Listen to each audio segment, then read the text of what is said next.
வணக்கம் friends, welcome to JC builders. விருதுநகர்லேருந்து சத்யநேசன். இந்த வீடியோ ஒரு விழிப்புணர்வு வீடியோ தான். இப்போ ஒரு சில இடங்களில் பலத்த மழை பெய்து கொண்டு இருக்கிறது. கட்டிட வேலைகளை பொறுத்த வரையில் பார்த்தீங்க அப்படின்னா வெளி வேலை பார்க்க முடியாது, உள் வேலைகள் நம்ம பார்க்கலாம் இந்த மழை நேரங்களில். அதனால் அதுக்கு தகுந்த மாதிரி நீங்கள் வேலை பார்த்துக்கோங்க. அது மட்டுமல்ல, இந்த மழை நேரங்களில் மிக மிக கவனமாக நம்ம வேலை செய்ய வேண்டியது அவசியமாக இருக்கிறது. பொதுவாக மழை நேரத்தில் நம்ம வெளியே இருக்கக்கூடாது.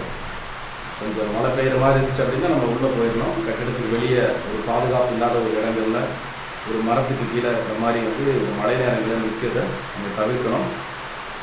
பொதுவாக ரொம்ப ஹைட்டான இருக்கிற இடத்துல, இப்போ மாடி ஃபஸ்ட் ஃப்ளோர் செகண்ட் ஃப்ளோரு இந்த மாதிரி இருக்கும் பார்த்தீங்கன்னா நம்ம ரொம்ப ஹைட்டான இருக்கிற இடத்துலையும் நிற்கக்கூடாது.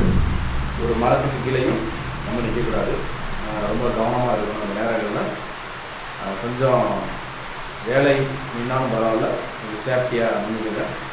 அடுத்து பார்த்திங்கன்னா வீட்லையுமே இந்த மழை நேரங்களில் பெரிய மழை பெய்ய ஆரம்பிச்சிச்சுனாவே எல்லா பாயிண்டையுமே எடுத்துருங்க. அதாவது ப்ளக் பாயிண்டில் இருக்கிற டிவி, கேபிள் மற்றும் ஃப்ரிட்ஜு, வாஷிங் மிஷின் என்ன இருக்குது எல்லாத்தையுமே சுவிட்ச் ஆஃப் பண்ணி வச்சுருங்க.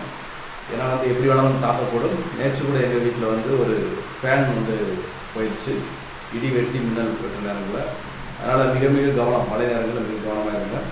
அது மட்டும் இல்லை, இந்த நேரத்தில் மழை நேரத்தில் ஃபோன் யூஸ் பண்ணுறது ரொம்ப ரொம்ப தவிர்த்துருங்க. வீட்டுக்குள்ளே இருந்தாலும் சரி, நீங்கள் வெளியே நின்னாலும் சரி, இந்த இடி வெட்டும்போது மின்னல் வெட்டும்போது நீங்கள் செல்ஃபோன் பேசுவதை மிகவும் தவிர்த்துருங்க. அது மட்டுமல்ல, இந்த நேரங்களில் கேம், சின்ன பிள்ளைங்க கேம் விளையாடுறாங்க பார்த்துக்கோங்க. காதில் ஹெட்செட் மாட்டிக்கிட்டு ஹெட்ஃபோன் மாட்டிக்கிட்டு விளையாடும்போது ஒன்றுமே தெரியாது, வெளியில் நடக்கிறது எதுவுமே நமக்கு தெரியாது. அதனால் இந்த மழை நேரங்களை பொறுத்தவரையில் மிக மிக கவனமாக இருக்கும்படி நம்முடைய சப்ஸ்கிரைபர் எல்லாருக்கும் தாழ்மையோடு கேட்டுக்கொள்கிறேன். ரொம்ப கவனமாக இருக்கும். ஓகே, மீண்டும் அடுத்த வீடியோ சந்திப்போம். தேங்க்யூ.